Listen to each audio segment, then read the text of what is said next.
Hey guys, it's Bishop. This is the day video thing I'm doing for 365 days, starting today, August 1st, 2007, ending August 1st, 2008. I'm going to try to do a video each night, basically reflecting on my day, what I did. So if you really don't care, you don't have to watch it much, but I have some pretty funny stories, I guess, just what happened in my day, really. And I like to look back on it and reflect on it, what I did, and just think about how blessed I really am. So what did I do today, the 1st of August of 2007? I woke up at 5 a.m. this morning for work, rolled over, turned off my alarm, set it for 5:05 a.m. because in my mind I think 5 extra minutes of sleep is like an hour, but it's not. So I woke up, took a shower, ate a few donuts, drank some milk, went to work. Went to work this morning at the grocery store, and I'm like the customer service boother. I open up the store, unlock the doors for customers coming at 6 in the morning. This morning, and I still have it now, I had a stuffy nose, and so it kind of put me under the weather today. So that kind of was cheesy, but it's okay, it could be worse.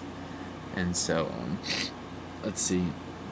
I wrote a little thing today during work, little things that happened that I wanted to share with this video, and I'm planning on doing this every day. So yeah, the first thing is there's this girl that works, or this lady, I guess you could say, that works in the bakery, and the customer service booth is right next to the bakery, and she came over and said to me, she said, Andrew, do you have any pieces of paper? I need to make a sign. And I said, well, yeah, I got pieces of paper, I have computer paper. And she goes, no, I need large pink or bright construction paper. And I said, Carmen, last time I checked, this was a service booth and not a kindergarten room. So she didn't talk to me much after that, but it was fun. Do the people who I work with like me? Yeah, they do. I bring sarcasm to work, I really do. I enjoy it, I have a good time, and yeah, they like me, I think. This guy comes in all the time, his name's Andy, we have something in common. He always buys scratch-off tickets, and he bought 3 today, and gave me one of them, and I won $10 off of it. So that was pretty cool, but then I spent that on more scratch-offs, and I lost, so I lost $10 today, which kind of stunk. Let's see. Oh, my manager had me sweep a carpet with a broom because our vacuum cleaner wasn't working. And what else did I do productive today at work? Oh, I stuck little pieces of receipt tape in a fan, and it made like a baseball card and a bike tire noise. That's pretty cool. So yeah, I'm productive at work, Do I do a good job? Yeah, I do. This is the first day in a while, and it's crazy. First day in a while, I had kind of a complaint on me, kind of. Not really, but listen to the story. So, this lady comes in, she's on her cell phone, and I'm in the booth, and I said, ma'am, I'll be right with you. She doesn't acknowledge my existence, so I say, maybe she doesn't need help. She kind of stood away from the booth, So then she grabs one of our ads, that displays all the sale items and stuff. And so I thought, well, maybe she's just getting an ad. She's still on her cell phone. I said again, ma'am, I'll be right with you. Again, does not acknowledge my existence. So then the phones ring. I answer the phone, welcome, thank you for calling. How can I help you? And after I hang up, I walk down to say, ma'am, can I help you with anything? And when I do that, she says, oh, it's too late. I'm already a customer now. When people get angry at the heat of the moment, they don't know what they're saying, so they say something mean and it comes out wrong. So I just kind of shrugged it off, no big deal. So then I go back up to the top of the booth. 5 seconds later, she comes back over. So I think she just wanted me to walk down there and then her walk away just to spite me. But it's all good. So I walked back down and said, she goes to me, she goes, sir, can you help me now? Can you come down and help now, or are you still too busy? So I knew I was going to be in for something. So I said, ma'am, I apologize about your wait before. I didn't want to be rude and interrupt your cell phone conversation. And I apologize. And I had said, do you need any help? Countless times. And I didn't hear you respond, so I didn't think you did. And she said, oh, I responded. And then I said, ma'am, what can I help you with? I'm sorry again. She said, let me have a lottery ticket.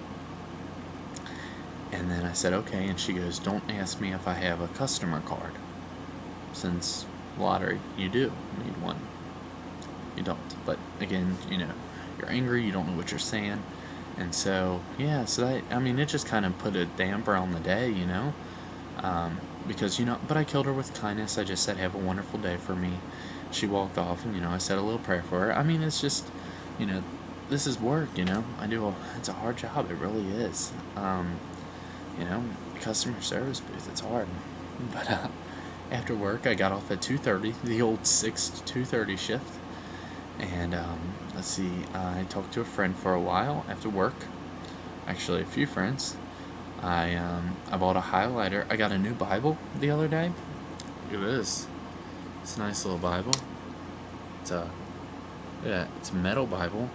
The outside of it is pure metal, so I can keep it in my backpack and stuff, and the pages don't get torn or anything, or the cover doesn't get ripped. So that's pretty cool. And I bought a highlighter for it, so when I go to Bible studies, I can highlight good verses and come back to them. So after that, I came home. Jeff was supposed to meet me up here for us to do Survive and Conquer. Jeff didn't come up. Jeff had to go out with a friend. And so I guess, hopefully Survive and Conquer will be done.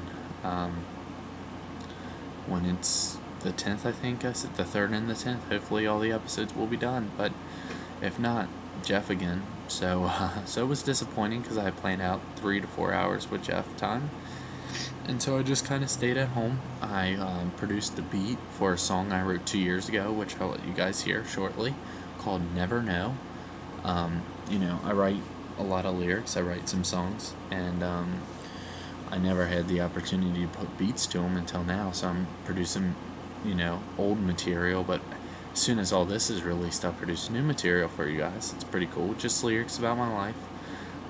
Kind of how I feel, emotions on paper, basically, expressed through words. So yeah, after I made the beat for the song, I got ready to go out tonight, and I went up. I talked to a friend for a while at work, and then after that, I went to the Bible study, and we had an awesome lesson. It was about, being still for God, and waiting for God, and hearing God, and kind of really shutting up, and just, not so much talking to God, but letting Him talk to you, and you listen, because I know I'm not always still. And so yeah, at the end, I'll also read the Bible verse of the day and kind of explain about it. That's something I also want to do each day. So Bible study was really good. I had a great time. We met at a coffee shop tonight. It was a good time. It was a real good time. After that, I went over a friend's house, had dinner, kind of hung out for a while with her, and kind of watched TV. And then after I hung out with her, I went over to another friend's house, and we just kind of watched Grease, the movie, on VH1. It's a good movie. Just kind of hung out for a while, chilled, had some Dr. Peppers, like men. And so yeah, and then I came home, and I'm talking to Joe Now online, one of my good friends that I talked to, that I met through YouTube. And so before I get into my song, I'll read the Bible verse of the day. It is Psalm 37:7. Psalm 37:7. It says, "Be still in the presence of the Lord and wait patiently for Him to act. Don't worry about evil people who prosper, or fret about their wicked schemes." Basically, what I got out of this is, wait patiently, like it says, for God to act. Don't always be in a hurry, And I think day by day, God gives us signs where, He really tells us, to slow down and to, just, He's blessed us with all these things, and for us just to take them in, and, just because, we're not doing something at a certain time, I think we as humans, we always want to do something. We always want to be productive. Yeah, we like resting and relaxing, but at the same time, when there's nothing to do, we're like, oh, we have time to relax, but we never really take the time to get in quiet, and like a quiet place, a still place, and just listen to God. And I know I don't, and I know I really should, because I know I talk to God so much, and I know He listens, but I know I need to listen more to Him. So, this Bible verse is really good, and it says, also at the end of it, the verse, it says, don't worry about evil people who prosper. You see people who, have a lot of money, or something like that, and, maybe they're evil people, not being judgmental, but maybe you feel as though they don't deserve it, and, but it says don't worry about them. And I believe there it just means, in the end, God knows where, they're going, heaven or hell, and they'll have to deal with it if they weren't good with their possessions on earth, if they didn't give, they'll have to face God for that. And it's basically saying don't worry about that. And I know I really need to work on that at that too. If I see someone with something I want or something like that, I wish I could have that. Why does he have it and not me? And I know I need to just sit back and just say, well, don't worry about that. Be thankful for what I have, and kind of go from there. And so yeah, one other thing I like to share is working at a grocery store. I, come in contact with many different people, from ethnics, different ages, different, races, like I said, just many different people I come in contact with, and I love talking to people, love learning about people, love getting to know people. And a guy that I met a while ago, Mr. Davidson, he came in, he's early 50s, and he came in every day, and I would sit and talk about, politics, about sports, about whatever, you name it, video games even. Just tell him what I was doing in my life, what I was doing in school, talk about film editing, talk about Survive and Conquer even. And so I went on my mission trip to Myrtle Beach, and before I left for the trip, I was supposed to cut his grass. Well, we didn't have much rain here, so he decided to wait until I got back. So when I got back, I hadn't heard from him, and so I went into work, and his family was close to the grocery manager's family, and the grocery manager came up to me and said, I don't know if you knew this or not, but Mr. Davison, passed away while you were gone with, a heart attack. And I just thought, I was like, wow, why is my grocery manager telling me this? And then he said his wife told me that he loved every night going into the grocery store and talking to you, because he would come home and always have a story for his wife to tell about me. And it really proves that, being nice and just talking to someone you don't know and just stepping out of your boundaries really can change someone's life. And I'm not boasting at all, and I'm not bragging, and I'm not trying to, sound like, I'm so very good at all, because I'm really not. I'm as equal as everyone else out there. I'm just saying, if, I know not everyone works at a grocery store, but wherever you work or whatever you're doing, always remember that, if there's people around to talk to, be social and talk to them. You might change their lives. And, because I know I changed his life, and he changed mine. So, here's the song, Never Know, and after that will be the end of Day 1, August 1st, 2007. Thanks. You never know how much words can do.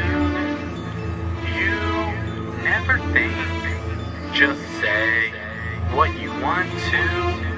You don't realize how much a word can offend.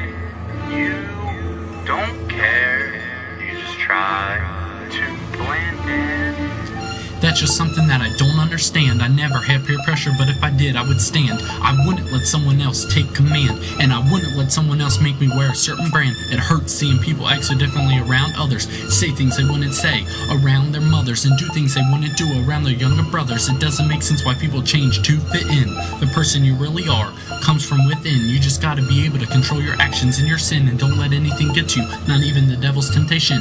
Good people suffer, you always never win. It's life, that's how it's been since creation. My rhyme style was sick because of my education. I learned new words and a new way to put them, like in a combination. People say certain things to join a certain population, but I guess they haven't realized the realization, or even opened their Bible to Revelation. The acts we do on earth depends on our destination, or I could even say our salvation. Some take things for granted and have no appreciation. I'm not saying I'm perfect, don't have that misinterpretation. Just don't let others give you a bad motivation, because I know it's hard living in today's generation. There's no explanation, it's just desperation. Kids do whatever, even discrimination. In the overall investigation is people act different to fit in or feel a certain sensation. Put down others in just about every situation. They need to start thinking for their life's navigation. Get on the right track before it's too late. Termination.